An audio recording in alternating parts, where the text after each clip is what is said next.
A Tale of Chocolate and Smoke by T-High. You sensed it? She asked. I did, he responded, his voice deeper than Rybal's oceans. And? I cannot terminate it. Can you, perhaps? I've exhausted all options, but can neither change its growth nor halt it. Silence hung between them, the weight of the world on their eternal shoulders. She finally spoke. It calls itself Viraloon.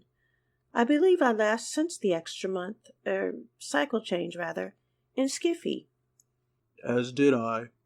Shall we begin there, then? We can't let it spread or it'll warp reality, ending life as we know it on Rybal. Is the chocolate space bunny with you? He asked. Of course. 'Tis spring.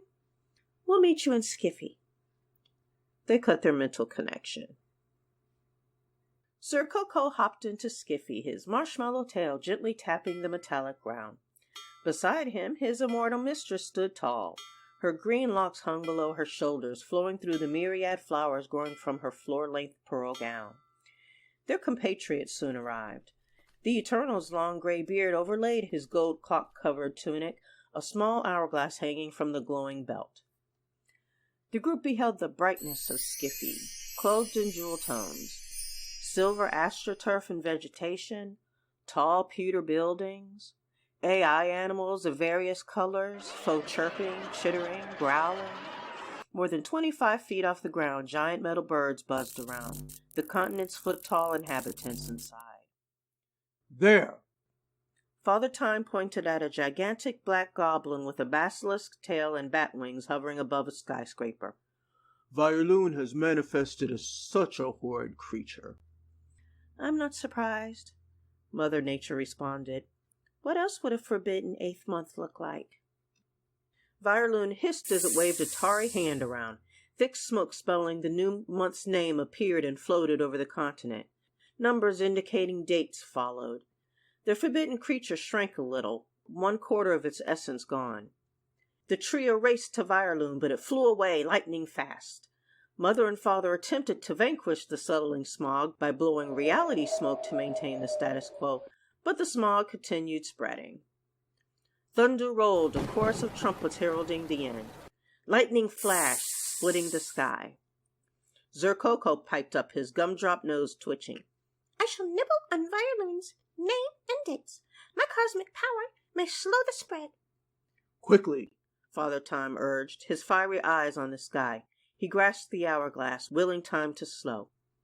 The chocolate bunny nibbled on the smoke characters, but they regenerated faster than ever. We must capture the creature. Nothing else will do, Mother Nature noted. The trio hurried to earth-toned Adventia, ignoring the dodo birds, woolly mammoths, and Tyrannosaurus rexes populating the quadrant. Too late. The smoke pulsed as it coated the continent. 22nd. VIRE. 23rd. LUNE. Half the cycle changed down. The threesome hastened to Fairtall. The recognizable pinks, blues, lilacs, and yellows that colored the dense enchanted forest were muted, drained of their hopeful essence. Not a wolf, bear, or pig could be heard. No singing of princesses or cackling of witches. Mother Nature sobbed, her tears falling in torrents as she looked at the suffering continent below. Zercoco steeled himself. Mother, Father, we only have fantasy left. If we are to catch that thing before its essence fully settles, we must rally. With your powers and mine, I know we will yet claim the victory. The immortals nodded and turned towards the final quadrant. Entering Fantasy, Father Time and Mother Nature were shocked to find residents of the other 3 quadrants gathered alongside the citizens of this realm. They landed in an empty plot of emerald earth. 4-leaf clovers grew around Mother Nature and Zercoco. A gentle tick-tock turned every ear toward Father Time. An elf approached the 3, his pointy ears red with anger. My clan and I saw that intruder enter our quad, sprinkling its dates over our home. We know the world cannot sustain another change. With the trolls and orcs, we were able to corner it so it couldn't fully settle. But we know time is short. He looked at Father Time. Even with you here. He led the trio to a deep glen, every citizen and visitor following. In the glen, Viraloon, now much smaller and grounded, hissed, its beady eyes narrowing. Father Time called to it. How? Why? The creature just stared, hatred wafting from it like steam from a kettle. Attack! The elf yelled. Mother Nature called down the force of the strongest storm the quadrant could handle. Father Time held on to his hourglass, muttering incantations.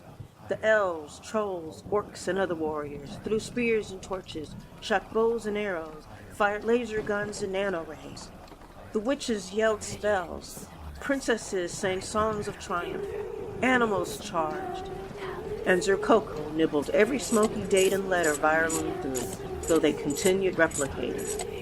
36 reappeared. V-I-R-E reappeared.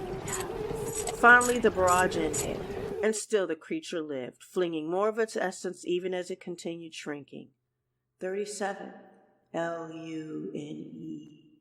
38th. Now what? Mother Nature sobbed. Only 7 dates are left. Zerkoko came forth. Only my cosmic powers truly help, yet they are not enough when I wield them alone. Perhaps if all have them, we can still secure the victory. But how? Father Time asked. I will expand myself until I explode, raining chocolate. Everyone who eats a piece gains my power in so doing. Mother Nature's violet eyes widened. But yes, expire. No! Mother choked. It is the only way. Zerkoko looked around, all heads bowed. The only way, he repeated. Mother Nature's head dropped further. Zerkoko inhaled, continuing until they exploded in a shower of chocolate. Everyone reluctantly grabbed a nearby piece and ate. Then all eyes turned on Viraloon, who continued its barrage. It cackled as darkness covered the land. 40 seconds. B-I-R-E. 43rd. Thunder trumpeted, lightning flashed, even as Mother Nature attempted to quell them. Eat! The elf yelled. Not fueled by space-powered chocolate, the crowd nibbled, chewed, and inhaled the smoke, devouring Viraloon's rotten essence. The creature shrieked as it unraveled. Viraloon erased. Time balanced. Nature revived. The immortals felt hollow yet awestruck as they considered that only through unity, spurned by sacrifice, had they saved their world. The end.